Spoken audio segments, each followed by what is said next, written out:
Bismillahirrahmanirrahim. Assalamualaikum warahmatullahi wabarakatuh.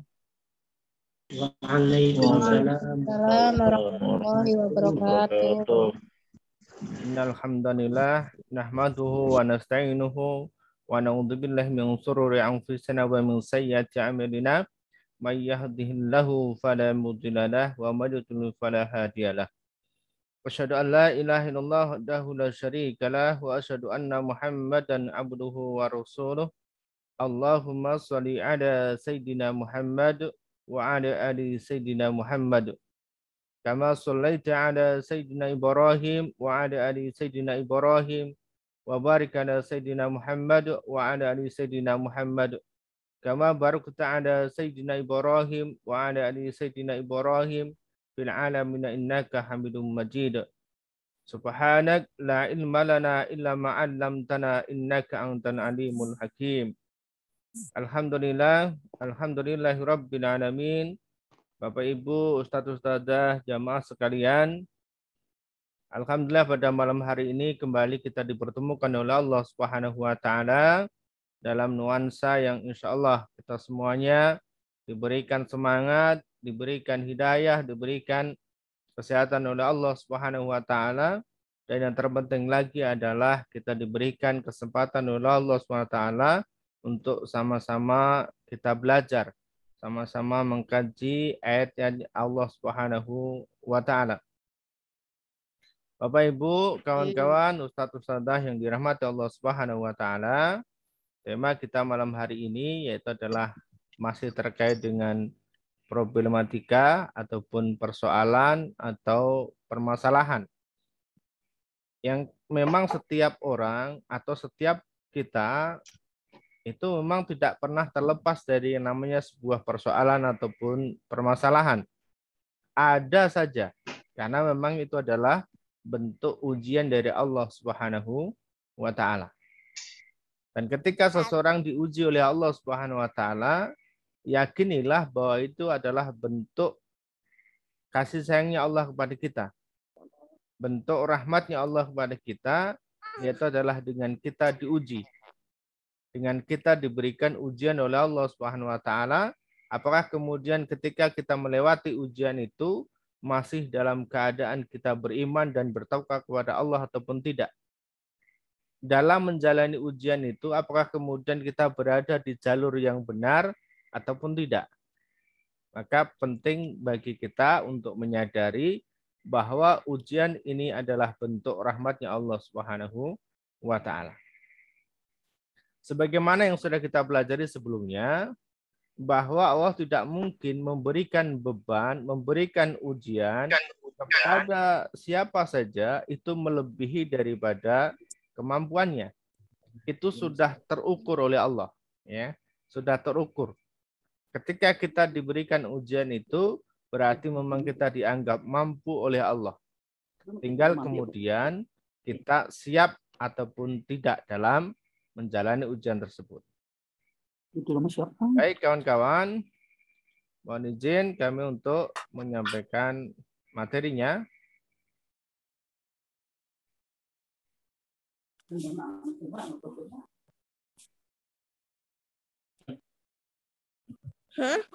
Kenapa? Ya, ini kita ulang dulu. Kita pilih yang sebelah sini. Kita share. Oke.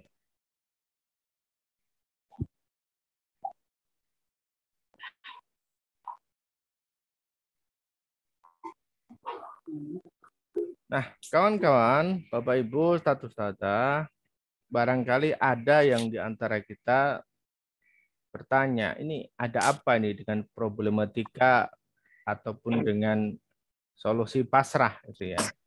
Kenapa kemudian kita harus pasrah? Kawan-kawan, jangan kemudian dianggap bahwa ketika orang pasrah itu berarti mereka menyerah. Atau ketika seseorang pasrah bukan berarti kalah, ya. Karena justru dengan kita pasrah kepada Allah, dengan kita pasrah, ya, menyerahkan segala persoalan kita itu kepada orang yang tepat. Menyerahkan persoalan kita kepada zat yang tepat, yaitu adalah Allah Subhanahu wa taala. Jadi pasrah, kita pasrahkan kepada zat yang berhak, zat yang pantas dan bisa menyelesaikan persoalan kita. Kemudian pasrah ini juga merupakan bentuk syukur kita kepada Allah Subhanahu wa taala. Karena ketika kita memintanya hanya kepada Allah, tatkala kita beribadahnya kepada Allah, maka itulah yang diinginkan oleh Allah Subhanahu wa taala. Sekaligus dengan pasrah ini kita menghilangkan ego, ya, ego dalam diri kita. Menghilangkan kesombongan yang ada dalam diri kita. Menyadari bahwa diri kita adalah hamba. Ya, kita hanyalah hamba yang lemah, ya. Hamba yang lemah. Maka kita hilangkan ego dalam diri kita. Kemudian dalam pasrah ini pun juga ada bentuk keyakinan. Kita yakin kepada Allah bahwa persoalan kita akan dibantu oleh Allah. Ketika seseorang memasrahkan tugas, memberikan tugas kepada orang lain, maka yakin gitu ya, seseorang memberikan tugas itu yakin bahwa tugasnya itu akan diselesaikan dengan benar, atau kita meyakini bahwa tugas kita itu diberikan kepada orang yang tepat. Maka dengan kita pasrah itu berarti kita yakin. Yakin kepada siapa? Yakin kepada Allah Subhanahu wa taala. Dan pasrah ini juga merupakan bentuk ikhtiar. Sekali lagi kami ulangi bahwa pasrah ini juga merupakan bentuk ikhtiar. Jadi bukan kemudian seseorang yang hanya berdiam diri, tidak melakukan apapun, ya. Yang hanya berdiam diri dan tidak melakukan apapun. Bukan seperti itu.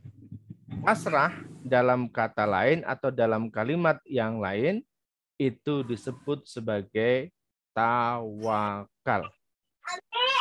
Ya, kita garis bawahi kawan-kawan bahwa pasrah itu dalam kalimat yang lain yang sering kita dengar yaitu adalah tawakal. Maka dalam artian tawakal itu bukan berarti kemudian kita berdiam diri tidak melakukan apapun.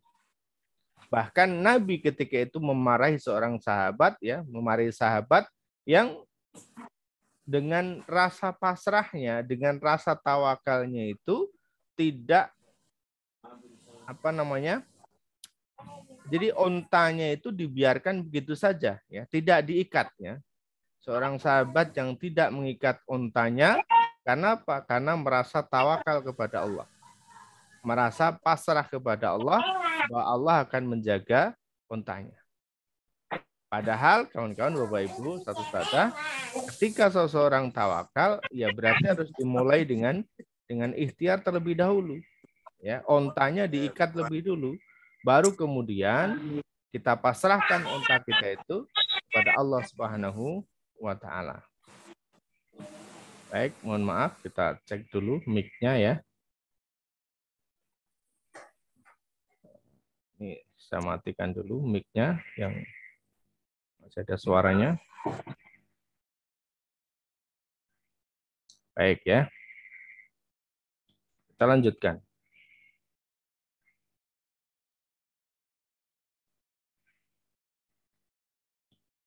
Nah, mukadimah kita akan awali dari sini, yaitu dari surat An-Nisa ayat 79. Ya, Bapak Ibu, saudara-saudara, kita awali dari surat An-Nisa ayat 79. Ma asabaka min hasanatin faminallah wa ma asabaka min sayyi'atin famin nafsik wa arsalnaka lin-nasi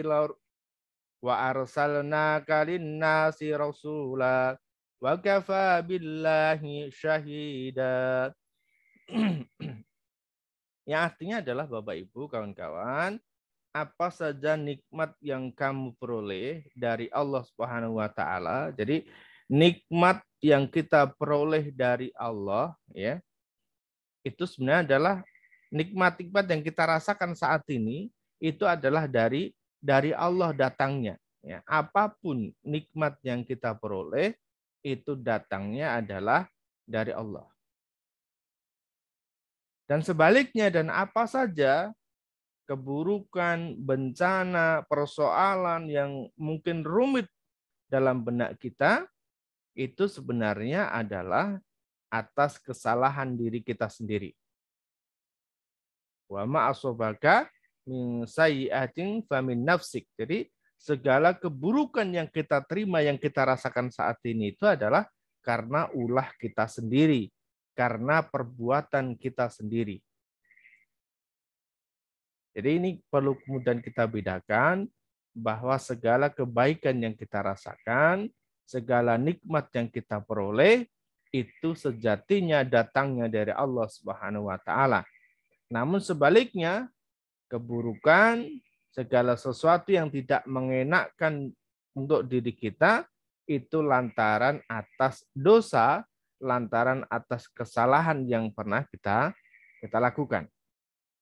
Maka kemudian bisa kita ambil garis benang merahnya bahwa apa yang kita rasakan saat ini, adanya persoalan-persoalan dalam hidup kita yang begitu pelik belum selesai, itu adalah lantaran karena atas ulah kita.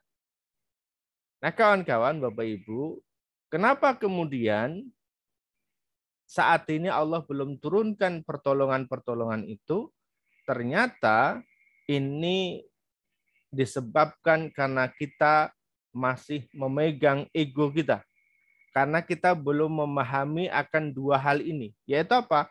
Yaitu adalah bahwa nikmat itu datangnya dari Allah, yang baik-baik datangnya dari Allah, sedangkan yang buruk-buruk itu atas kesalahan kita sendiri.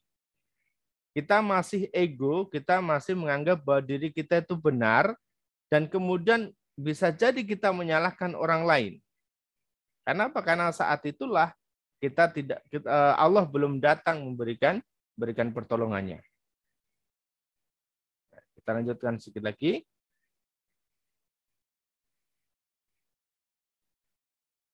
Lalu kemudian ketika kita sudah menyadari bahwa apa yang kita rasakan, segala persoalan, serumit apapun persoalan yang saat ini kita hadapi, bahwa itu adalah lantaran atas kesalahan diri kita sendiri, maka kemudian kita harus berusaha untuk merubahnya. Dzalika bi anna Allaha lam yakum mughayyiran ni'matan an'amaha ala qaumin hatta yughayyiru ma bi anfusihim wa anna Allaha sami'un alim. Jadi yang demikian itu kawan-kawan, itu karena sesungguhnya Allah itu tidak akan pernah sekali-kali. Jadi dalam bahasa Quran itu ada la, kemudian ada lan, ada lam, ya. Bahwa ini tidak akan pernah terjadi, gitu ya. Jadi tidak akan pernah sekalipun, ya, lam. Yaitu apa? Allah itu merubah nikmat seseorang. Nikmat seseorang itu tidak akan dirubah oleh Allah. Ataupun nikmat sebuah kaum, sekelompok orang, gitu ya. Hingga mereka, kaum itu sendiri yang merubahnya, yang ada pada diri mereka sendiri. Ya, jadi Allah ini tidak akan pernah sekali-kali memberikan perubahan atas apa yang sudah Allah tuliskan, atas apa yang sudah Allah takdirkan, kepada suatu kaum, kepada seseorang, hingga. Jadi syaratnya adalah seseorang itu merubah sendiri atas apa yang ada dalam diri mereka. Lalu kemudian pertanyaannya adalah, apa nih yang harus kita rubah? Ya tadi, dari awal kita sudah sampaikan, mindset kita rubah. Karena apa? Karena selama ini kita masih berpikir, kita masih memegang teguh prinsip bahwa apa yang kita alami saat ini itu bukan lantaran atas kesalahan diri kita. Seringkali kemudian kita jadi menyalahkan orang lain, bukan kepada diri sendiri. Padahal sudah jelas tadi di surat An-Nisa ayat 79 bahwa itu adalah atas kesalahan diri kita sendiri. Meskipun betul, ya kawan-kawan, meskipun betul dalam apa yang kita lakukan itu ada peran setan, ada peran iblis, ada peran bujuk rayu yang lain, tetapi yang menentukan apa kita kemudian mau melakukan itu atau tidak, itu adalah lantaran diri kita. Maka kemudian janganlah sampai kita menyalahkan orang lain. Disinilah kemudian Allah menginginkan kita berubah. Ya, Allah ingin kita berubah. Sebagaimana salah satu kisah yang cukup kita hafal atau sering kita hafalkan, yaitu sebagaimana Nabi Adam alaihissalam ketika itu dirayu oleh iblis untuk memakan buah khuldi. Adam dan Hawa dirayu nih. Dirayu kemudian makan buah khuldi. Lalu kemudian dikeluarkanlah Adam dan Hawa ini dari surga turun ke bumi. Yang dimana ketika Adam dan Hawa ini berada di surga, segala bentuk kenikmatan itu ada. Segala apapun yang diinginkan itu sudah disediakan oleh Allah Subhanahu wa taala, bahkan sudah dilayani oleh Allah, ya. Sudah dilayani. Tetapi kemudian atas kesalahan ini, ya, atas kesalahan ini kemudian Adam dan Hawa itu diturunkan ke bumi oleh Allah Subhanahu wa taala dan bahkan itu dipisahkan antara Adam dan Hawa. Mohon maaf, mic-nya ini saya ya, agar tidak mengganggu yang lain. Lalu kemudian pertanyaannya, kapan Allah turunkan pertolongan kepada Adam dan Hawa, atau kapan Allah berikan kesempatan kepada Adam dan Hawa untuk bertemu? Apakah kemudian setelah mereka kemudian begitu diturunkan ke bumi, itu kan mereka masih punya ego, yaitu apa? Menyalahkan setan yang telah merayu, menyalahkan iblis yang merayu. Ini saya makan buah khuldi itu karena rayuan iblis itu ya. Jadi masih menyalahkan orang lain, bukan kepada diri sendiri. Ya, meskipun sekali lagi kawan-kawan Bapak Ibu, meskipun dalam kesalahan yang kita lakukan itu ada peran orang lain, ada peran iblis, ada peran setan yang merayu, tetapi itu semua adalah karena kesalahan diri kita. Maka kemudian ketika Adam dan Hawa itu berdoa, qala Rabbana dzalamna anfusana wa ilam taghfir lana wa tarhamna lanakunanna minal khasirin. Mereka kemudian berdoa, ya Allah ya Tuhan kami ini telah zalim, menganiaya diri sendiri. Kami ini zalim ya Allah ya. Sadar bahwa bukan atas peran orang lain, bukan atas peran atau bujuk rayu dari orang lain yang kemudian mengakui bahwa dirinya adalah salah. Dan jika engkau tidak mengampuni kami dan memberikan rahmat kepada kami, niscaya pastilah kami ini termasuk orang-orang yang merugi. Ya, kawan-kawan, sekali lagi, kenapa kemudian Allah hadirkan pertolongannya, kemudian Adam dan Hawa itu dipertemukan kembali oleh Allah Subhanahu wa taala setelah mereka sadar dan melepaskan ego untuk menyalahkan orang lain, untuk menyalahkan keadaan. Inilah yang sering kita alami Bapak Ibu, kawan-kawan ya. Kita seringkali menyalahkan orang lain, ya kan? Kita dirayu, kita dengan kalimat terpaksa, dengan kalimat tidak ada pilihan. Nah ini Ini yang sebenarnya kemudian ada pilihan. Hanya saja kita tidak mau memilih pilihan yang lain. Seringkali ada kalimat, Ustadz, saya terpaksa pinjam. Ustadz, saya terpaksa melakukan ini. Itu sebenarnya bukan pilihan. Ya. Sebenarnya bukan keterpaksaan atau tidak ada pilihan lain. Ada pilihannya. Hanya saja kemudian kita belum berani mengambil pilihan yang lain itu. Kenapa? Karena bisa jadi kalau kita mengambil pilihan yang lain, setiap hari kita akan diteror, setiap hari kita akan dicemooh, akan dipermalukan dan sebagainya. Ya. Nah, kawan-kawan, sehingga kemudian seringkali kita tidak berani untuk mengambil pilihan-pilihan yang lain. Akhirnya tadi menyalahkan keadaan, ya, menyalahkan orang lain, menyalahkan keluarga, menyalahkan teman dan sebagainya, ya. Baik, bahkan ada juga yang menyalahkan teman-temannya, ya, menyalahkan teman-temannya. Baik, kita lanjutkan lagi, kawan-kawan.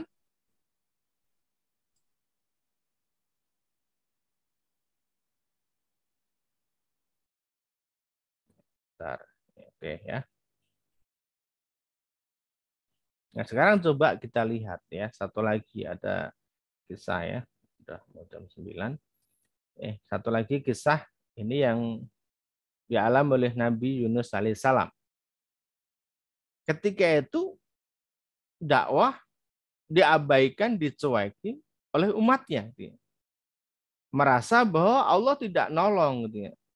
Allah tidak nolong. Kemudian dengan egonya dia, dengan egonya bahwa merasa bahwa dakwahnya tidak lagi diikuti oleh umatnya, merasa dicuekin, kemudian dia pergi meninggalkan umat tersebut. Yang padahal ketika itu, tatkala Nabi Yunus alaihissalam meninggalkan umatnya itu, di malam hari itu seluruh umatnya beriman kepada Allah Subhanahu wa taala sebelum azabnya Allah Subhanahu wa taala diberikan. Lalu apa yang terjadi? Nabi Yunus masih ego, ya kan? Masih megang egonya, menyalahkan keadaan, menyalahkan lingkungannya, menyalahkan orang lain dengan kondisi yang dialami saat itu. Lalu kemudian Allah hukum Nabi Yunus alaihissalam, yaitu diuji oleh Allah SWT dengan dimakan ikan. Bahkan kemudian disinilah posisi Nabi Yunus alaihissalam dalam 3 kegelapan sekaligus. Yang pertama di dalam gelapnya ikan, yang kedua di dalam gelapnya dasar lautan, dan yang ketiga adalah di dalam gelapnya malam hari. Lalu kemudian ketika Allah hadirkan pertolongan kapan? Tatkala Nabi Yunus alaihissalam melepaskan egonya, tidak lagi menyalahkan orang lain, tetapi menyalahkan dirinya, bahwa ini terjadi karena kesalahan saya. Lalu kemudian mengatakan kepada Allah Subhanahu wa taala, la ilaha illa anta subhanaka inni kuntum minadz zalimin. Bahwa tidak ada Tuhan selain Engkau ya Allah, Maha suci Engkau. Sesungguhnya aku termasuk orang-orang yang zalim. Jadi sadar bahwa saya itu zalim, bahwa saya itu sudah salah gitu ya.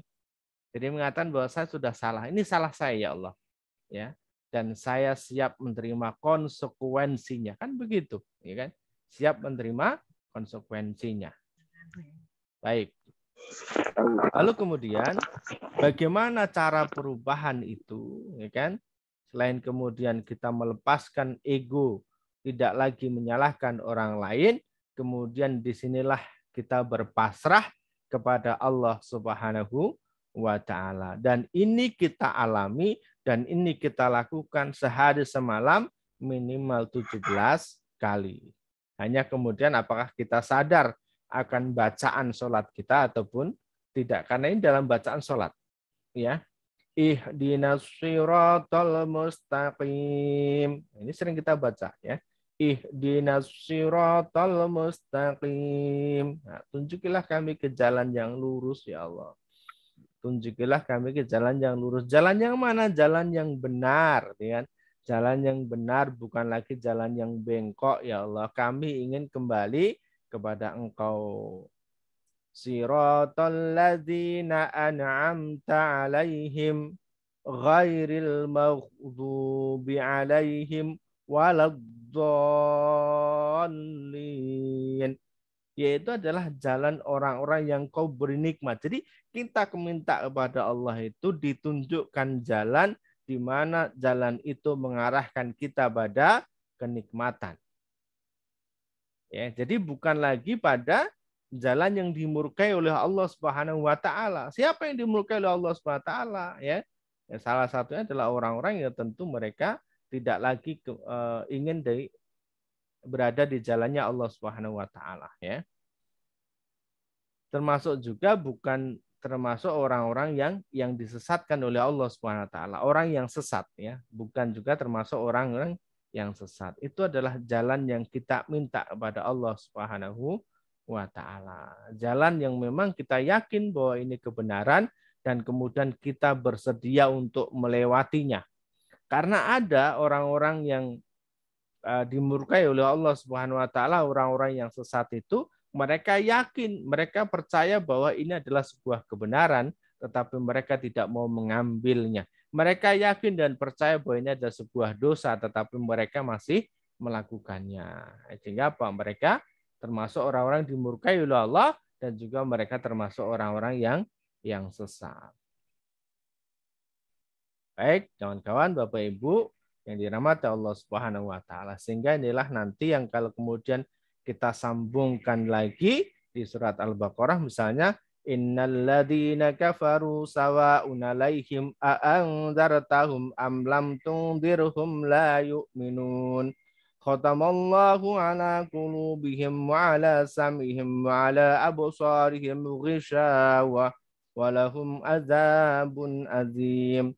Jadi orang-orang kafir itu ketika kita berikan petunjuk, kita berikan jalan, kita peringatkan itu mereka tetap tidak mau, ya kan? Tidak mau mengikuti petunjuk itu. Kenapa? Karena kemudian atas kesalahan itulah yang sudah bertumpuk-tumpuk, lalu kemudian Allah tutup mata hati mereka, Allah tutup penglihatan mereka, dan juga Allah tutup pendengaran mereka. Naudzubillah min dzalik. Jangan sampai kemudian setelah datang peringatan kita tidak mau mengikuti petunjuk yang diberikan oleh Allah Subhanahu wa taala. Kawan-kawan, Bapak Ibu, ustadz-ustadzah yang dirahmati Allah Subhanahu wa taala, demikian materi kita pada malam hari ini, yang intinya adalah kita berpasrah kepada Allah atas segala persoalan yang kita alami saat ini, yang kita hadapi. Berpasrah berarti kita serahkan persoalan kita kepada Allah, kita hilangkan ego yang ada dalam diri kita, sehingga apa? Sehingga kita merasa bahwa sangat lemah, bahwa diri kita ini adalah zalim. Maka kita minta pada Allah agar diampuni oleh Allah Subhanahu wa taala. Nah, kawan-kawan, dengan pelajaran atau materi kita pada malam hari ini, setidaknya satu, kita belajar bahwa untuk tidak menyalahkan orang lain ataupun menyalahkan keadaan atas persoalan yang saat ini sedang kita hadapi. Kemudian yang kedua, tujuan kita untuk berubah, untuk berbenah, itu adalah dalam rangka kita berada di jalan yang benar, di jalan yang lurus, yang dimana tujuan kita adalah ridhonya Allah Subhanahu wa taala. Maka ketika teman-teman berikhtiar, jangan bertanya kapan persoalan saya selesai, jangan bertanya kapan utang saya lunas, tetapi tanya pada diri kita kapan kita layak disayang oleh Allah Subhanahu wa taala, kapan Allah bisa ridho dengan apa yang kita lakukan, kapan rahmatnya Allah Subhanahu wa taala itu bisa kita terima, atau kapan Allah itu mengampuni dosa-dosa kita dan kemudian kita layak diberikan pertolongan oleh Allah Subhanahu wa taala. Jadi fokusnya adalah dekati Allah dulu. Agar apa? Agar Allah ridho dan kemudian mengampuni dosa-dosa kita. Tatkala Allah sudah ridho mengampuni dosa-dosa kita, maka akan ada kebaikan-kebaikan yang kita terima. Dan kemudian yang ketiga adalah hilangkan rasa ego dalam diri kita. Jangan sampai kemudian muncul rasa sombong, karena Allah membenci kesombongan. Karena kesombongan itu adalah selendangnya Allah Subhanahu wa taala. Sombong bagaimana? Jangan sampai kemudian kesombongan itu ada dalam diri kita, yaitu adalah kita merasa mampu untuk menyelesaikan persoalan ini. Ya, kita merasa kita mampu bahwa persoalan ini kita bisa selesaikan. Padahal tentu kita tidak akan bisa kecuali atas izinnya dari Allah Subhanahu wa taala. Kawan-kawan yang dirahmati Allah Subhanahu wa taala, Ustazah, Bapak Ibu, demikian mudah-mudahan bisa dipahami dan kita lanjutkan lagi nanti dengan diskusi dan sharing. Assalamualaikum warahmatullahi wabarakatuh. Waalaikumsalam warahmatullahi wabarakatuh. Assalamualaikum warahmatullahi wabarakatuh. Ya Allah akan kasir kepada Ustadz Udin Yulianto yang telah memaparkan materi pada malam hari ini. Luar biasa bagi semuanya. Ini selalu mengingatkan pada kita ya, bagaimana kita mampu untuk menempatkan diri kita sebaik-baiknya, ya tentunya dalam kaitan bagaimana kita meluruskan niat kita, ya meluruskan diri kita dari hal-hal yang menjerumuskan itu ya kembali kepada jalannya Allah SWT. Baik Bapak Ibu sekalian, kita akan masuki ke acara berikutnya yaitu acara tanya jawab ya, ataupun pertanyaan-pertanyaan ataupun diskusi yang silahkan bisa disampaikan oleh Bapak Ibu semuanya. Baik, untuk itu bagi yang ingin bertanya, kami beri kesempatan dulu bagi Bapak Ibu yang ingin bertanya langsung ya, dengan mengacungkan tangan ya, raise hand ya. Ini kami urutkan saja dari yang pertama dari Bu Ririn Mujiati. Silahkan. Ada yang ditanyakan Ibu? Bu Ririn Mujiati? Tidak. Baik. Tidak, saya matikan ya tangannya ya. Pak Husnul, ada yang ditanyakan Pak Husnul?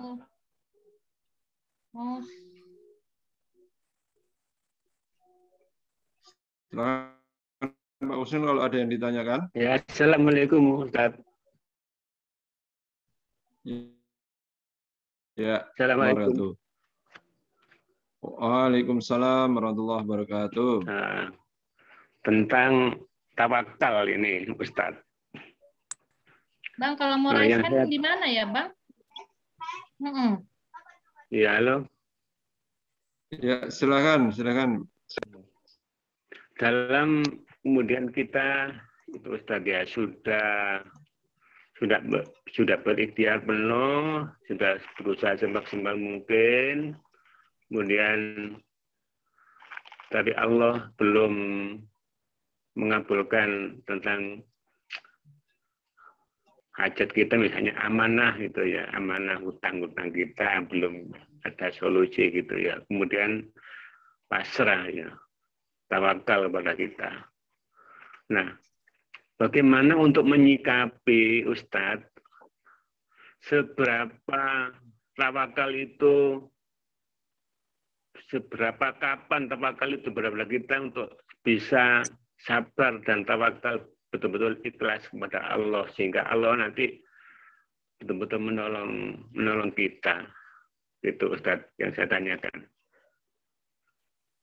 Tawakal itu sampai seberapa gitu,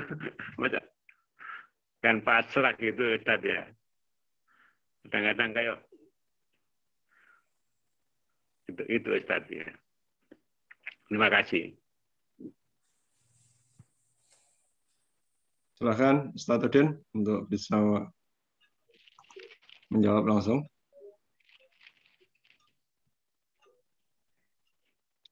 Ya, kira-kira pertanyaannya begini, yaitu adalah sampai kapan batasan dari tawakal itu? Kira-kira hampir kira-kira begitu pertanyaannya ya. Nah, sampai kapan? Ya, tidak ada batasan ya. Ketika kita bertawakal kepada Allah Subhanahu wa taala, itu tidak ada batasan. Maka kemudian satu hal yang harus kita pahami, kita masukkan atau kita jadikan mindset dalam kehidupan kita, yaitu adalah ketika Allah belum berikan pertolongannya, berarti ada hikmah besar di balik itu semua. Contoh begini, ketika Bapak Ibu semuanya sudah melakukan ikhtiar 40 hari, sebulan, 2 bulan, 3 bulan, sampai dengan 1 tahun, tetapi Allah belum berikan pertolongan sesuai dengan apa yang hajat kita, maka bisa jadi dalam proses 1 tahun itu Allah berikan kebaikan-kebaikan dalam bentuk yang lain. Yaitu apa? Yaitu adalah kita dengan senantiasa terus beribadah kepada Allah Subhanahu wa taala. Karena kebaikan, ya, perlu kemudian digarisbawahi, kebaikan yang Allah berikan itu bukan hanya sekedar selesainya amanah kita, bukan selesainya hutang-hutang kita, bukan datangnya pertolongan Allah dalam bentuk berlimpahnya harta dan sebagainya, bukan. Tetapi bisa jadi dengan kita diberikan kesempatan oleh Allah untuk senantiasa beribadah, untuk senantiasa berzikir, untuk senantiasa baca Quran, itu adalah pertolongan dari Allah Subhanahu wa taala. Termasuk kita bisa mengangkat tangan untuk berdoa kepada Allah, itu adalah bentuk pertolongan Allah. Kenapa? Karena ada banyak di antara kita yang tidak sanggup atau tidak mampu untuk berdoa kepada Allah. Nah, bisa jadi Pak Husnul dan kawan-kawan yang lainnya, dalam konteks pertolongan tadi, ketika Allah selesaikan persoalan kita dalam waktu 1 bulan, 2 bulan, bisa jadi di bulan ketiga, bulan keempat, bulan kelima, kemudian kita bisa kembali lagi ke masa yang dulu, atau kita bisa keluar dari rel ataupun jalur yang benar tadi. Maka kemudian perlu diambil hikmahnya bahwa berarti memang Allah belum selesaikan saat ini, karena memang Allah ingin saya terus melakukan ibadah ini. Ada banyak kebaikan yang terus kita dapatkan ketika kita melakukan kebaikan dan beribadah kepada Allah Subhanahu wa taala. Kuncinya ada pada husnudzon billah, yaitu adalah berbaik sangka kepada Allah Subhanahu wa taala. Insyaallah itu Pak Husnul dan kawan-kawan senantiasa dipupuk ya rasa itu, mindset yang baik seperti itu. Silakan. Amin. Alamin. Ya, siap Ustaz. Terima kasih Ustaz. Baik, siap ya. Ya, baik, terima kasih pada Pak Husnul. Untuk pertanyaan ini kami atur ya Bapak Ibu. Jadi kami nanti persilahkan untuk bertanyanya. Nah, sebagaimana yang kita atur. Untuk penanya berikutnya yang secara langsung kami persilahkan dari Bu Rahmawati. Silakan Ibu. Assalamualaikum warahmatullahi wabarakatuh, Pak Ustadz. Waalaikumsalam warahmatullahi wabarakatuh. Saya ingin menanyakan tentang dari buku yang saya terima tersebut. Ini tentang di pola rezeki 6, 7 ikhtiar langit. Seandainya saya misalkan saya sudah melakukan itu, terus tiba-tiba karena saya seorang wanita itu datang bulan, kan ini kan paling tidak 40 hari, itu saya berhenti terus melanjutkan sampai ke 40 atau bagaimana? Ya, oke, baik. Itu aja Pak Ustadz, itu baik. Dulu. Terima kasih ya. Ini pertanyaan yang sering banget ditanyakan. Seorang wanita, silakan ya. Ketika sedang libur, sedang menstruasi, silakan ibadah-ibadah yang tidak dilarang itu bisa dilakukan. Artinya, jangan sampai kemudian dalam pola pikir kita itu bahwa ketika seorang wanita sedang menstruasi, sedang haid, sedang libur, kemudian sama sekali tidak melakukan ibadah, itu jangan ya. Teman-teman masih tetap lakukan. Ketika jam 2, jam 3 teman-teman bangun, silakan tetap bangun ya. Meskipun tidak sholat, teman-teman tetap bangun. Untuk apa? Untuk bisa berzikir, untuk bisa bersolawat dan sebagainya. Kebaikan-kebaikan tetap dilakukan. Jadi jangan sampai kemudian kebaikan itu berhenti begitu saja Jadi Bu Rahmawati, silahkan ya.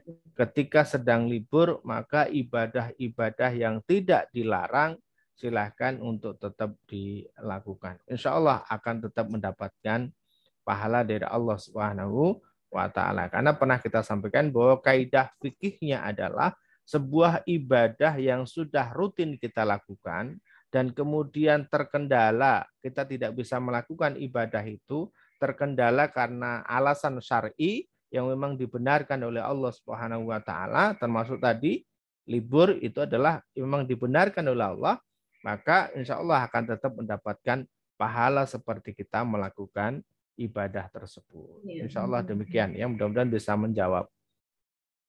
Maaf Pak Ustadz, satu lagi, itu tadi kan karena ada halangan saya berhenti, terus untuk zikir itu kan dilanjut ya. Nah itu apakah saya itu wudhu juga atau gimana aja? Boleh kalau seorang wanita yang lagi haid itu wudhu gitu. Oke. Terima kasih. Baik ya. Silakan saja, tidak masalah ya. Silakan. Karena itu bukan menjadi sebuah halangan ya. Yang tidak boleh adalah ibadahnya ya. Iya. Terima kasih Pak. Maksudnya tidak boleh adalah sholatnya seperti itu. Jadi terima kasih Pak Ustadz. Baik, silakan. Waalaikumsalam warahmatullahi wabarakatuh.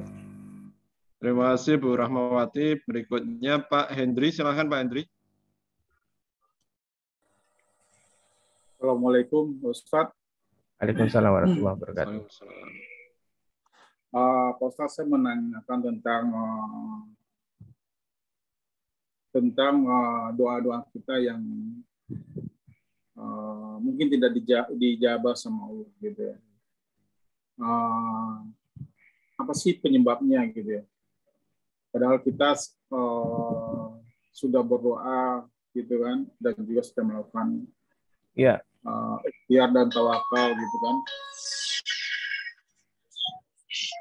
Baik. Terus kenapa kadang-kadang ada rasa frustasi gitu ya dalam diri kita gitu. Baik. Nah, dalam hal ini bagaimana kita menyikapinya gitu. Makasih Ustaz, itu aja. Ya, sudah kita tangkap ya pertanyaannya ya. Langsung bahwa kalau tadi pertanyaannya bagaimana doa kita ketika tidak dijabah oleh Allah ya. Maka perlu digarisbawahi bahwa bukan tidak dijabah, tapi belum diijabah. Seperti itu. Ini perlu. Karena ini tidak dan belum itu adalah dua kata yang berbeda. Ya. Maka kemudian kita rubah. Tidak tadi diganti dengan belum. Ya. Bagaimana dengan doa kita yang belum diijabah oleh Allah? Dalam buku di Pola Rezeki yang ke-5 ya, sudah kita sampaikan, yaitu tentang doa. Ada doa yang di-cancel. Seringkali ketika kita berdoa, itu sudah kita cancel lebih dulu. Ya. Kita doa, ya Allah, saya pengen agar lunas hutang. Ya Allah, saya pengen agar bisa berangkat umroh dan haji. Tetapi di belakang doa kemudian kita selipkan kalimat yang barangkali tanpa kita sadari, yaitu kita bilang, tapi bagaimana mungkin ya Allah, saya kan nganggur, saya kan lagi nggak kerja nih. Jadi kata-kata inilah yang kemudian membuat doa kita itu tercancel oleh diri kita. Ya, jadi ketika kita berdoa ya sudah yakin bahwa Allah itu mampu dan bisa menjawab dan juga mengijabah doa-doa kita. Itu pasti. Karena segala sesuatu yang menurut kita itu besar, itu sebenarnya menurut Allah itu kecil banget ya. Kita minta ya Allah agar Allah lunaskan hutang kita atau amanah kita yang sebesar 1 miliar misalnya, untuk kita besar banget, tapi bagi Allah itu sangat kecil. Dan ataupun kita minta doa kepada Allah agar bisa diberangkatkan haji tanpa antri bersama dengan keluarga, itu menurut Allah sangat kecil, meskipun menurut kita adalah sangat besar. Maka jangan sampai kemudian ada kata-kata yang meng-cancel doa kita. Lalu penting saya garis bawahi, kenapa kemudian doa kita belum diijabah oleh Allah? Karena bisa jadi agar Allah itu ingin kita terus doa terus. Karena doa itu adalah ibadah. Semakin banyak kita doa, semakin banyak kita ibadah kepada Allah Subhanahu wa taala. Dan ketika kita ibadah, berdoa, maka itu adalah sebagai tanda kita bersyukur dan pasrah kepada Allah. Ketika seseorang berdoa kepada Allah, Allah itu senang. Ya. Ketika seorang mengangkat tangan dan berdoa, itu Allah sangat senang banget. Seperti itu. Lalu kemudian, bisa jadi dalam doa-doa kita itu ada kebaikan. Ya, ketika kita terus berdoa, maka ada kebaikan-kebaikan yang Allah inginkan. Nah, seperti itu ya, hampir sama dengan pertanyaan dari Pak Kusnul tadi. Maka lanjutkan doanya, coba dievaluasi lagi apakah doa-doa kita sudah benar ataupun tidak. Silakan nanti dibaca lagi di bab yang ke-5 ya. Yaitu adalah menjemput rezeki dengan doa atau teruslah berdoa ya. Seperti itu. Silakan Pak Hendri ya, nanti coba dibuka lagi bukunya pada persoalan doa, itu ada di bab yang ke-5 insyaallah. Seperti itu. Baik, bisa dipahami Pak. Oke, baik. Pertanyaan berikutnya yang mengangkat tangan dari Ibu atau Bapak ya, Bu Sania. Silakan Ibu. Irfan Deni, Pak, mau bertanya. Assalamualaikum. Ya, kami atur Pak Deni ya, sebentar ya. Ini saya urutkan. Nanti kalau sudah ada urutannya nanti kita sampaikan. Bu Sania, silakan, ada yang ditanyakan Ibu? Jaringan kurang. Baik Ustaz, terima kasih atas ininya. Assalamualaikum warahmatullahi wabarakatuh. Waalaikumsalam. Jaringan kurang bagus jadi. Ini waktu Papua sudah jam 11 lewat. Begini Ustaz. Masya Allah. Barusan hadir. Saya ini bertanya, doa-doa yang mustajab itu untuk apa? Agar hutang bisa selesai. Apakah ada doanya yang tertentu atau bagaimana Ustaz? Ya, oke. Baik ya. Doa dan zikir itu sudah sering kali kita share juga ya, termasuk dalam bacaan doa zikir pagi dan petang ya. Nanti insya Allah silakan Ibu Sania bisa chat, nanti kita akan kirimkan ulang ya. Sudah sering kali kita kirim, nanti silakan barangkali terhapus, nanti kita akan kirimkan lagi ya. Yang jelas ada beberapa doa yang ada 3 yang seringkali kita sampaikan, yaitu adalah di hasbunallah wa ni'mal wakil, ni'mal maula wa ni'man nasir, itu sering dibaca. Kemudian ada juga di surat Ali Imran ayat 26 sampai dengan 27, itu juga bisa dihafal, bisa dibaca, dirutinkan zikirnya. Ditambah satu lagi doa yang termasuk dalam bagian zikir pagi dan petang ya. Nanti insya Allah kita akan share ya. Biasanya kita share juga, tapi nanti kita ulang lagi ketika memang itu dibutuhkan oleh Bapak Ibu semuanya ya. Dalam video, di beberapa video saya itu juga sudah ada di YouTube, nanti boleh juga dicari ya, insya Allah. Seperti itu Bu Sania ya, nanti kita akan kirimkan doanya. Iya. Baik. Ya, makasih Ustaz, itu saja. Assalamualaikum warahmatullahi wabarakatuh. Waalaikumsalam warahmatullahi wabarakatuh. Baik, penanya berikutnya dari Pak Irfan Deni. Silakan Pak Irfan. Ya, terima kasih Pak Moderator. Assalamualaikum warahmatullahi wabarakatuh. Waalaikumsalam warahmatullahi wabarakatuh. Ini kaitannya dengan pasrah nih Pak Ustadz. Ya. Ada yang namanya takdir. Nah, bagaimana menyikapi takdir? Ya. Apakah harus pasrah atau berusaha? Kemudian yang kedua, doa. Ya. Kalau kita berdoa, apakah tidak boleh bermakna memerintah Tuhan? Apakah itu juga bagian daripada tidak terkabulnya doa karena ada unsur memerintah Tuhan? Iya. Nah, kemudian yang ketiga, apakah benar saya pernah mendengar hadis atau riwayat yang mengatakan bahwa doa-doa kita yang tidak terkabul itu dikarenakan adanya perisai, atau adanya penutup sehingga tidak bisa tembus. Nah, perisai dan penutup itu katanya adalah dosa-dosa kita. Kalau memang benar, bagaimana caranya supaya selain kita menebus dosa-dosa tersebut, apakah ada cara lain agar perisai yang menutup permintaan doa kita tak terkabul itu, apakah ada bentuk lain gitu upayanya? Terima kasih Ustaz. Assalamualaikum warahmatullahi wabarakatuh. Waalaikumsalam warahmatullahi wabarakatuh.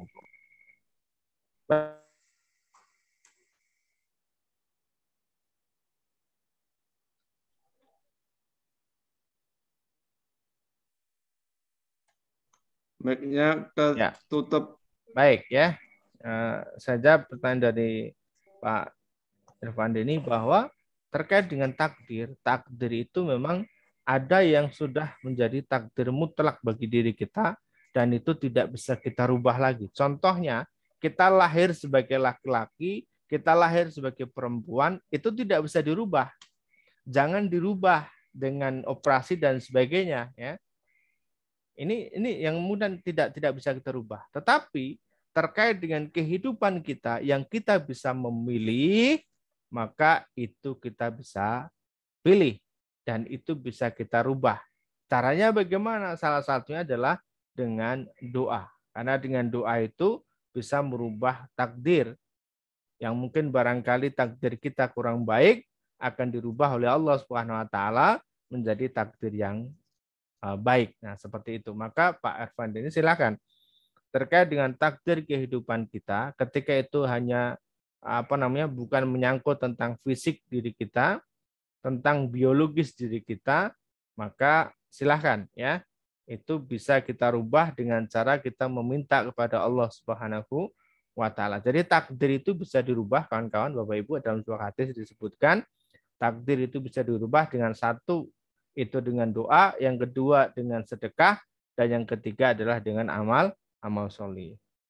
Ya, jadi sebagai gambaran begini, takdir itu kan yang membuat Allah. Maka tentu Allah juga bisa untuk merubahnya. Maka pertanyaannya adalah bagaimana cara Allah itu mau merubah takdir kita menjadi takdir yang baik? Maka yaitu tadi dengan doa, kemudian sedekah dan juga amal sholih. Nah, silakan nanti menggunakan salah satu dari tiga itu ataupun tiga-tiganya. Kemudian terkait dengan doa, betul banget bahwa ketika kita minta kepada Allah itu ya jangan sampai kemudian kita mendikte Allah, ya kan? Caranya seperti apa? Misalnya, ya Allah, saya pengen rumah saya ini laku untuk bayar hutang. Bukan ya. Cara Allah untuk membayarkan hutang kita itu, untuk melunaskan hutang kita itu belum tentu dengan cara rumah kita laku. Ada banyak cara ternyata. Rumahnya tidak laku tetapi hutangnya lunas. Itu ada juga ya teman-teman ya. Ada banyak, termasuk mungkin barangkali Allah hadirkan pertolongan-pertolongan dari arah yang tidak disangka-sangka. Misalnya ada teman lama yang sudah berhutang dan sudah kita lupakan. Karena saking lamanya ternyata tiba-tiba dia datang. Tiba-tiba dia menghubungi bayar hutang. Nah, itu juga merupakan bentuk dari pertolongan Allah Subhanahu wa taala. Kemudian ketika kita jualan tiba-tiba ada yang order ya. Ini contoh banyak ya, kemarin misalnya saya tidak punya kemampuan ini Ustadz. Ya sudah, dari usaha itu Allah bisa hadirkan pertolongannya ya. Misalnya seorang penjual makanan yang tiba-tiba dapat order dari sebuah perusahaan sekian ratus paket per hari ya. Bahkan selama 1 tahun dan dibayar di muka cash jreng. Nah, ini juga pertolongan Allah Subhanahu wa taala yang barangkali tidak pernah terfikirkan oleh diri kita. Maka silahkan ya doa itu hajat kita apa gitu. Saya pengen berangkat umroh ya Allah bersama dengan keluarga saya. Alasannya apa kan begitu? Maka berikan alasan. Insya Allah ketika alasan itu baik, maka Allah akan kabulkan, Allah akan ijabah. Lalu kemudian doa itu ada perisai, betul ya. Seringkali kita juga sampaikan bahwa dalam sebuah kitab, saya lupa kitabnya karena sudah lama sekali ya, bahwa doa itu itu seperti anak panah. Kita memanah gitu ya. Maka dari kualitas panahnya, kualitas busurnya, kemudian siapa yang memegang atau mengendalikan anak panah itu atau yang melepaskan anak panah itu, ini juga merupakan faktor penentu apakah anak panah itu akan sampai di tujuan. Termasuk ketika ada halangan ataupun tidak. Ketika yang memanah adalah seorang ahli panah dengan panah kualitas yang terbaik, busurnya kualitas terbaik, sudah dilepaskan dari busurnya dan 99% itu akan masuk mengenai sasaran, tepat di sasaran, tetapi ketika sebelum pada tujuannya itu ada halangan kaca begitu, maka anak panah itu tidak akan pernah bisa masuk atau mengenai sasaran. Nah, perisai atau penghalang itu adalah dosa. Betul ya Pak Irfan, jadi bahwa dosa itu. Maka kemudian silakan dosa ini dimohonkan ampun kepada Allah Subhanahu wa taala, yaitu dengan istighfar dan bertobat kepada Allah Subhanahu wa taala. Mudah-mudahan Allah berikan kemudahan rezeki kita untuk bisa berdoa dan doa kita diijabah oleh Allah Subhanahu wa taala. Amin. Demikian mudah-mudahan bisa menjawab Pak Irfan Deni. Terima kasih Pak Ustadz. Ya. Baik, terima kasih. Kita akan sebelum ke penanya langsung, kita coba ambil pertanyaan melalui ruang chat ya. Baik, ini beberapa pertanyaan yang sudah kami sortir. Kita mulai dari ini namanya RC ini ya. Pertanyaannya, Assalamualaikum, bagaimana cara melebur ego itu Ustadz? Ya, cara melebur ego Ustadz.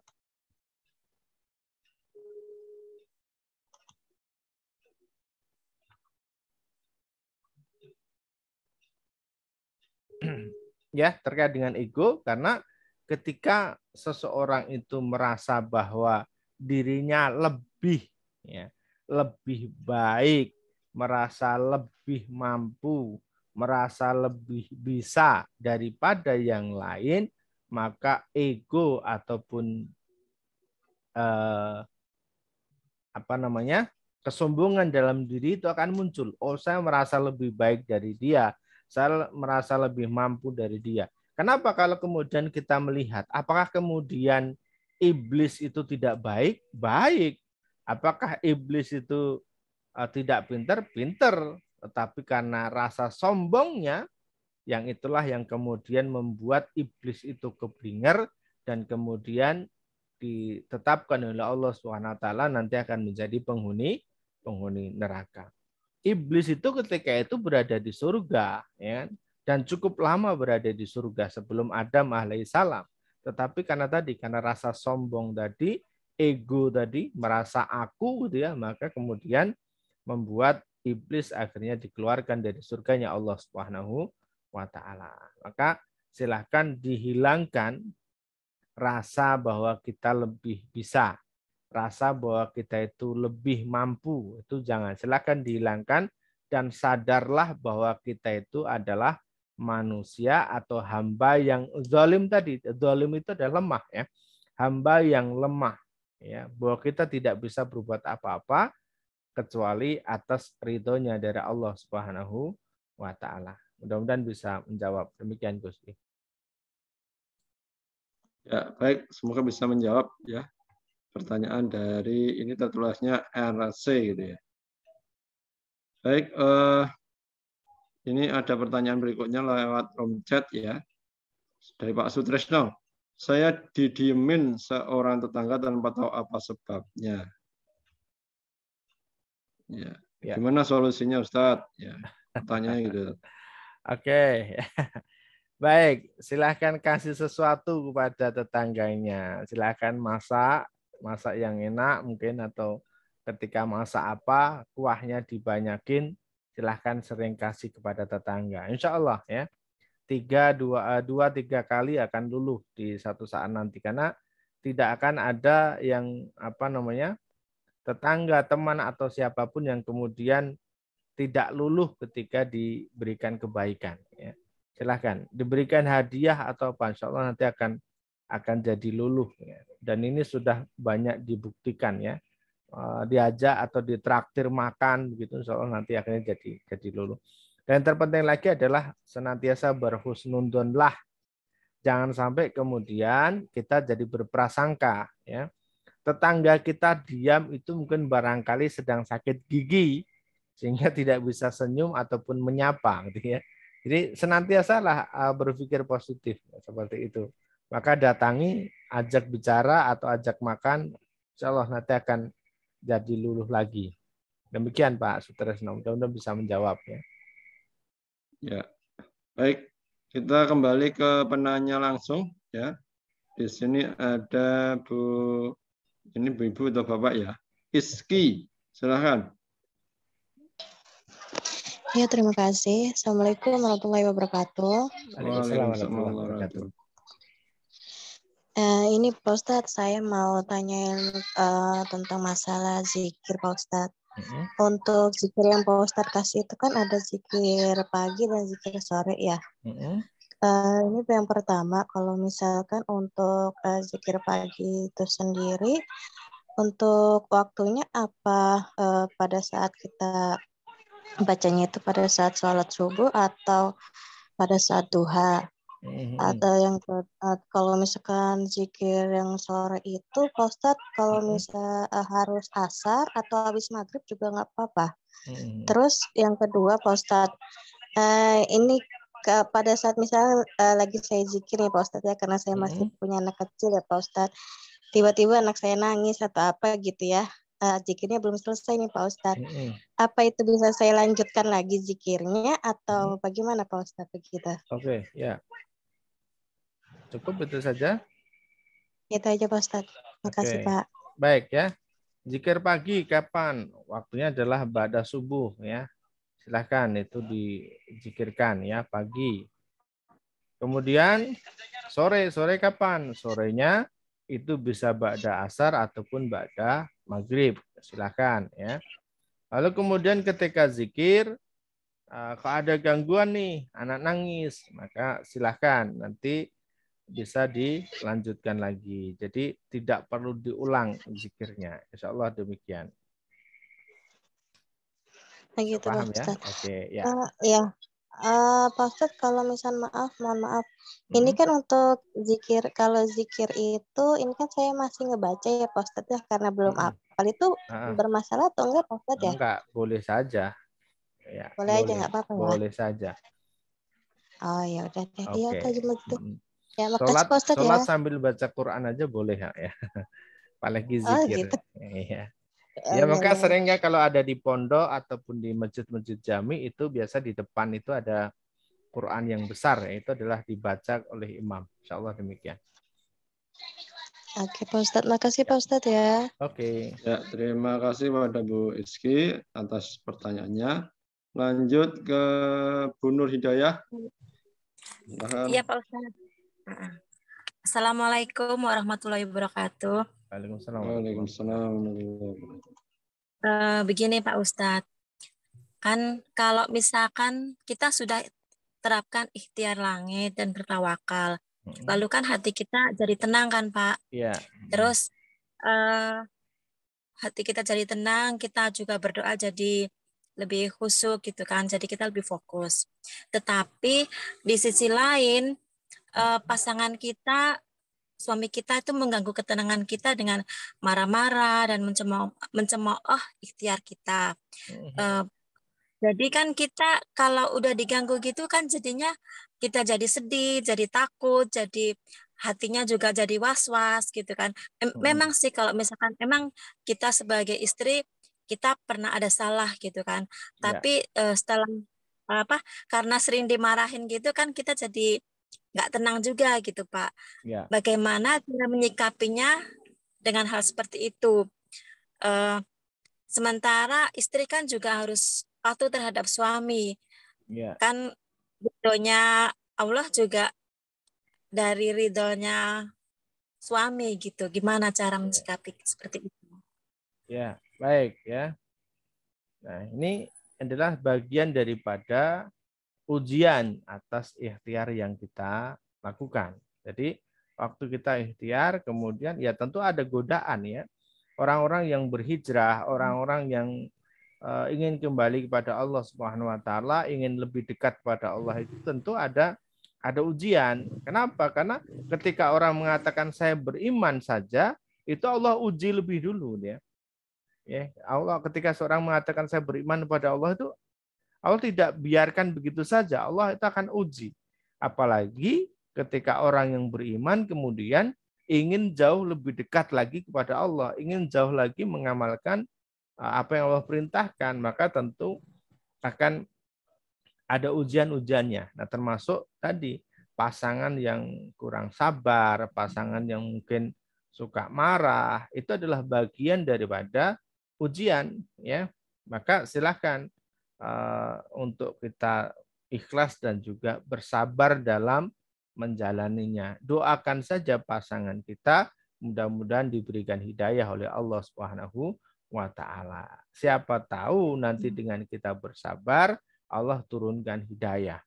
Dan bagaimana jadinya kalau kemudian kita tidak bersabar, malah justru akan bertengkar. Kalau bertengkar bagaimana? Akan justru muncul banyak persoalan yang lainnya. Insya Allah demikian ya.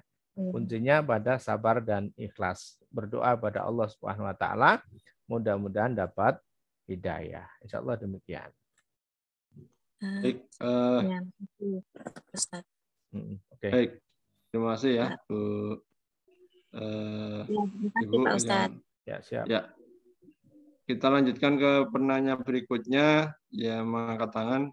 Ada Bu Novi, silakan Bu Novi. Yang ditanyakan Bu Novi, silakan.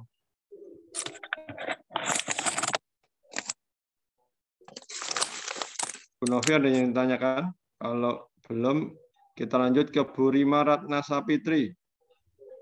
Silakan Bu Rina. Saya Ustadz Novi. Assalamualaikum Ustadz. Waalaikumsalam. Waalaikumsalam. Ya, perkenalkan saya Novi dari Tanjung Pinang, Kepulauan Riau.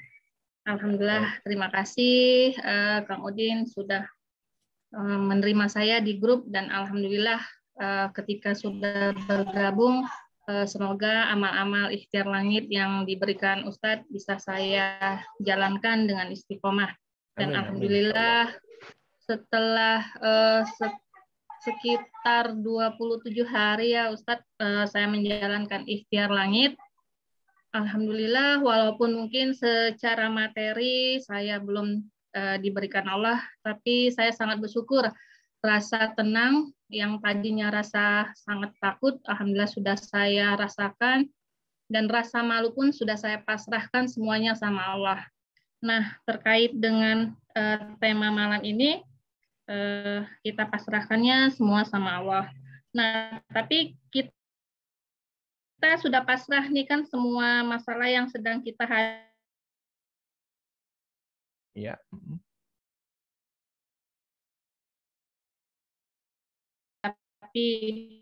Tetapi karena ada kebutuhan yang mendesak, nggak bisa terpenuhi. Jadi tingkat kepasrahannya itu bagaimana Ustadz? Karena memang seringnya kita udah pasrahkan nih, semua pasrahkan, masalah yang ada yang sedang kita hadapi itu kita pasrahkan sama Allah. Tapi pasti masih ada rasa takut, rasa was-was ketika kita pasrah. Apakah nanti ini akan Allah ijabah? Karena kan nggak semua doa itu langsung Allah ijabah ya Ustadz, karena mungkin ada beberapa faktor, mungkin Allah ingin kita terus berdoa, meminta petunjuk kepadanya. Nah, tapi kebutuhan sangat mendesak, nggak bisa ditunda, sehingga akhirnya pasrah kita, kalau saya bilang jadi down, mungkin gagal gitu loh Ustadz. Nah, itu bagaimana menyikapinya ya Ustadz? Oke, baik. Terima kasih Bu Novi ya. Terkait dengan pasrah tadi ya. Kalau kemudian pasrahnya masih ada rasa was-was, berarti belum pasrah ya, belum pasrah 100% ya. Sebagai contoh misalnya kemudian kenapa kemudian seringkali kita ambil rasa pasrah itu misalnya ketika seseorang menikah dia itu kan ada serah terima, jadi pasrah juga. Kalau dalam bahasa Jawa pasrah ya. Itu adalah serah terima ya. Serah terima dari besan satu kepada besan kedua yang artinya mempercayakan 100% pengelolaan anaknya itu kepada besan kedua. Nah, maka dalam artian tidak ada lagi rasa khawatir dan bagaimanapun juga ya. Jadi ketika kita sudah pasrah sama Allah ya sudah yakin 100%, jangan ada lagi muncul was-was dan ragu. Kalau muncul was-was dan ragu berarti belum pasrah 100%. Kenapa? Ketika kita memberikan tugas kepada orang misalnya ya, kepada teman kita pasrahi, ya kita berikan amanah atau ya kita pasrahi begitu, kemudian kita masih ada rasa was-was, kemudian sering kita kontrol, sering kita tanyain, akhirnya apa? Teman kita itu nggak mau lagi berpasrah atau mengerjakan apa yang kita inginkan, akhirnya nggak mau dia. Maka mungkin bisa jadi muncul persoalan di sini. Maka kuncinya silahkan yakinkan 100%. Ketika sudah berpasrah ya jangan ada lagi muncul rasa was-was. Nah, ketika kita sudah berpasrah, yang jadi catatan adalah bahwa kita melakukan ibadah yang terbaik yang bisa kita lakukan. Dan yang kedua adalah kita melakukan ikhtiar yang terbaik yang bisa kita lakukan. Seperti apa? Ya sampai maksimal lah ibadah kita, sampai mentok. Termasuk ikhtiar yang kita lakukan juga sampai mentok. Jangan kemudian langsung berpikir bahwa cari pinjaman kemana lagi nih. Nah bukan ya, tapi berpikirnya adalah apa yang kita bisa lakukan dan itu bisa menghasilkan. Misalnya dengan berdagang, misalnya dengan berbisnis dan sebagainya. Ada banyak cara ya yang bisa kita lakukan untuk melakukan ikhtiar yang terbaik. Jadi bukan soal kemudian harus nyari pinjaman kemana lagi, bukan seperti itu kawan-kawan ya. Maka ketika kita sudah pasrah, total pasrah kita kepada Allah Subhanahu wa Ta'ala. Insya Allah demikian Bu Nafi ya. Mudah-mudahan bisa menjawab. Iya, terima kasih Ustadz atas jawabannya. Oke, siap. Cukup ya Bu Novi ya. Saya masukkan diri apapun yang terjadi dan semoga ya terima kasih. Nah, amin. Assalamualaikum warahmatullahi wabarakatuh. Saya baik, ya. Silakan Mbak Rima, Ibu Rima silakan. Ya, terima kasih Pak Ustadz atas waktunya. Ini Pak Ustadz dalam berdoa itu kita atau khususnya saya sendiri mungkin terlalu keinginan ya dalam berdoa itu. Apakah setiap doa itu harus difokuskan kepada satu keinginan saja atau semua keinginan kita itu boleh diabsenkan gitu, semua kemudian yang kedua dalam berdagang terkadang itu ada hasutan-hasutan dari yang lain, misalnya karena kamu dagangan sepi, misalnya ada yang sirik atau ada yang nggak suka sama kita, nah otomatis itu dan arahan gitu, apa itu termasuk musyrik atau tidak ya Pak Ustadz ya? Mohon ya, itu saja yang saya tanyakan. Oke, baik ya. Pertanyaan pertama tentang doa. Apakah semua doa ini harus dimintakan kepada Allah? Ya, harus semua ya. Tetapi mungkin strateginya adalah untuk zuhur atau sehabis sholat zuhur itu doanya apa? Nanti waktu asar doanya apa? Waktu maghrib doanya apa? Isya apa? Subuh apa? Tahajud apa? Barangkali bisa dibagi-bagi waktunya agar apa? Agar doa kita bisa fokus ya. Seperti itu. Kemudian meskipun boleh saja ya semua doa dibaca di satu waktu ya, nanti asar diulang lagi, maghrib diulang lagi, boleh, silahkan, tidak masalah ya. Kemudian bagaimana tentang tadi satu kasus omongan orang atau omongan tetangga, abaikan saja ya. Hal-hal seperti itu justru akan membuat kita itu jadi terpengaruh ya. Abaikan saja. Kita selalu berpikir positif pada Allah, husnudzon saja kepada Allah. Bisa jadi kalau tadi terkait dengan dagangan misalnya, oh mungkin bisa jadi karena memang kita itu dalam menjualnya kurang ramah atau mungkin harga kita terlalu mahal. Maka silahkan dicari faktor-faktor penentu seperti itu, karena tentu kita tidak langsung menjudge bahwa ada orang yang nggak suka dengan diri kita. Seperti jangan sampai kemudian kita terhasut ataupun jadi ikut-ikutan tidak suka kepada orang lain seperti itu. Insya Allah ya, mudah-mudahan ketika kita senantiasa berpikir yang baik, maka akan ada kebaikan-kebaikan dari Allah Subhanahu Wa Taala. Senantiasa cari apa sih kekurangan dari usaha kita. Ya, bisa jadi harganya mahal, pelayanannya tidak bagus. Nah, ini juga harus senantiasa dipelajari. Seperti itu Bu Rima, insya Allah ya. Ya. Terima kasih Pak Ustadz. Ya. Oke, siap. Ya, baik. Terima kasih Bu Rima atas pertanyaannya. Bapak Ibu sekalian, ini waktu sudah menunjukkan pukul 21.49 ya. Masih ada yang ingin bertanya langsung, masih ada juga yang sudah mengirim di room chat ini beberapa pertanyaan. Baiknya ini diselesaikan semuanya atau gimana, Ustaz? Ya, boleh mungkin yang sudah masuk dulu diselesaikan, tidak boleh ada yang nambah lagi.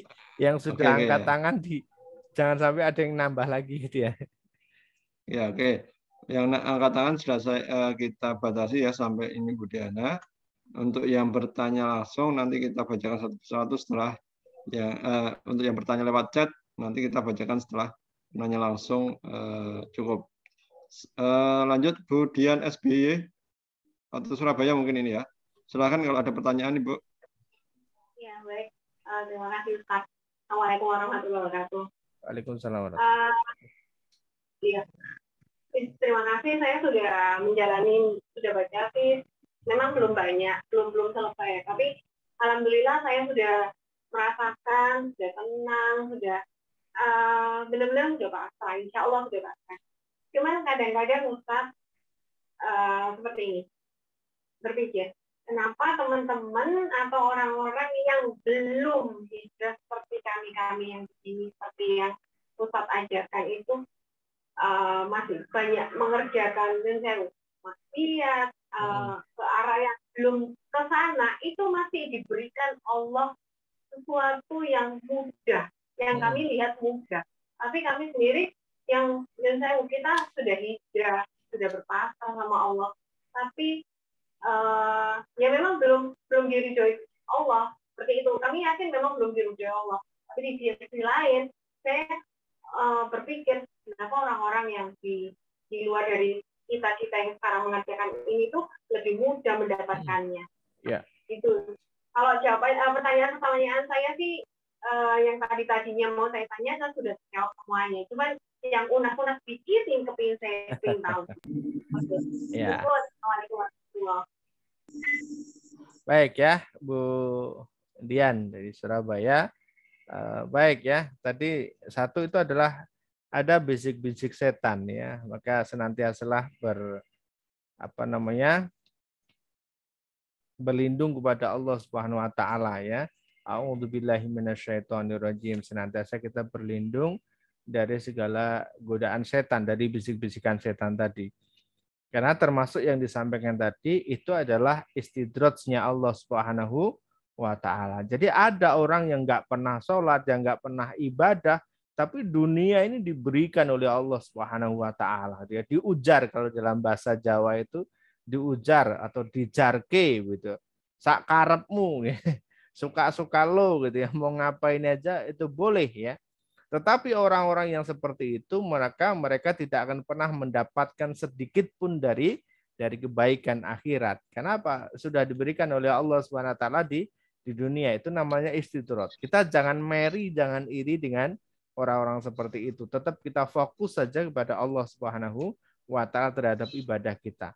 Saya seringkali berikan gambaran, yaitu adalah seorang ayah, orang tua, itu yang punya anak tapi ngeyel, gitu ya. Punya anak ngeyel, diatur nggak mau, susah, gitu ya. Maka anak ini dibiarkan saja, tidak pernah diperingatkan lagi oleh orang tuanya.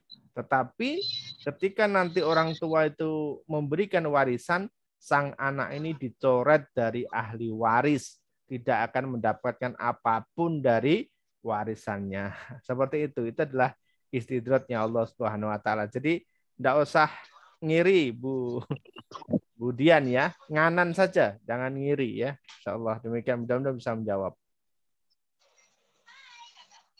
Ya, semoga bisa ya. Baik, terima kasih Bu Dian. Untuk penanya berikutnya Ibu Utami, silakan. Sri Handayani.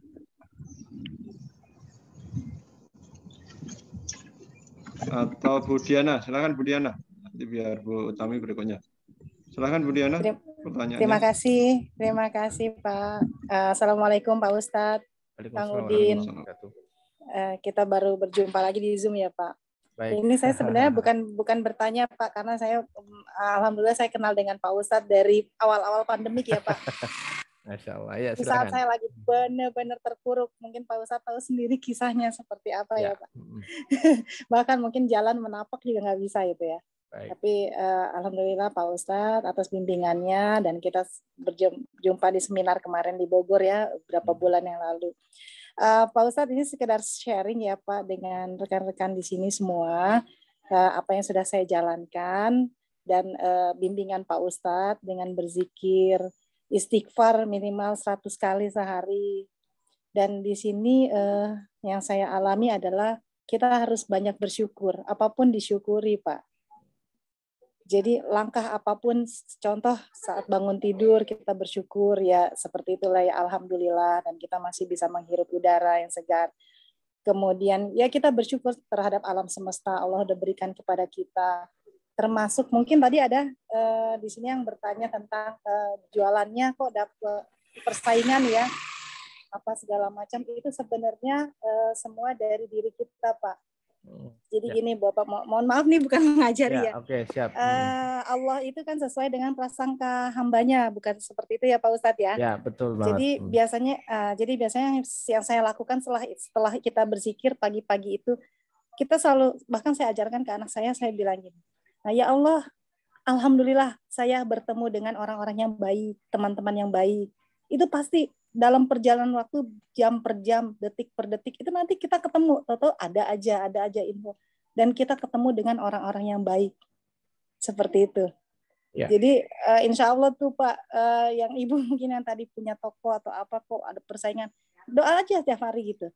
Nanti saya ketemu dengan orang-orang baik, saya nanti ketemu dengan pelanggan-pelanggan yang baik, seperti itu. Jadi apa aja baik aja. Kemudian rasa bersyukur itu bukan hanya dari ucapan, tapi contoh, saya hanya sedikit sekedar, mungkin dulu Pak Ustadz saya sering kasih makanan kucing atau minuman kucing di depan. Saya kasih, itu ternyata minum bukan hanya kucing, ayam lewat dia minum juga di tempat itu gitu kan. Itu berbagi seperti itu aja. Terus saya jalani juga, misalkan tetangga ada yang manula atau apa, kita sapa, kita beliin makan, hanya sekedar makanan, dia happy, senang, bahagia. Nah itu dengan bahagia itu akhirnya keberlimpahan ada. Alhamdulillah itu aja Pak Ustadz sharingnya, dan alhamdulillah saya ini sudah mendapatkan itu, alhamdulillah. Terima kasih Bapak Ibu sekalian, sharingnya itu aja. Assalamualaikum warahmatullahi wabarakatuh. Waalaikumsalam warahmatullahi wabarakatuh. Waalaikumsalam warahmatullahi wabarakatuh. Baik, terima kasih luar biasa Bu Diana atas sharingnya ya. Semoga bisa motivasi teman-teman yang lainnya. Baik, untuk penanya yang mengangkat tangan atau raise hand, Bu Utami, apakah ada yang ditanyakan? Silakan. Halo, assalamualaikum Pak Ustadz. Waalaikumsalam. Tadi di chat saya tanya, tapi belum dijawab. Soal bank itu kan katanya riba Pak. Kita kan, ini kan saya jalani bisnis online ya, alhamdulillah sedikit-sedikit lah. Itu kan lewat transfer bank. Oke. Itu diperbolehkan apa enggak sih Pak sebenarnya? Oke. Ya. Bisa ditangkap itu aja dulu. pertanyaannya. Baik. Terima kasih ya. Baik. Lembaga apapun yang membuat riba itu adalah pada transaksi simpan pinjamnya ya, pada transaksi